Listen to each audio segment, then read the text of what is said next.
போற்றிடுவோம். ஐந்து கரத்தனை யானை முதத்தனை நந்தி மகந்தனை போற்றிடுவோம்.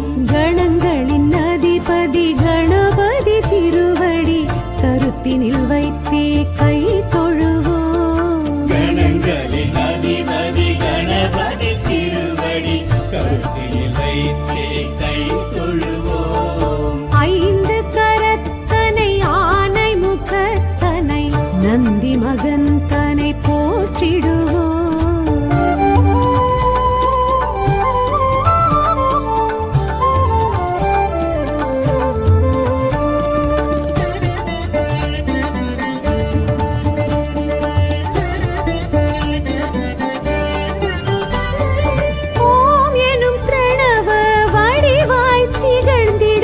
ஒற்றை கொம்பு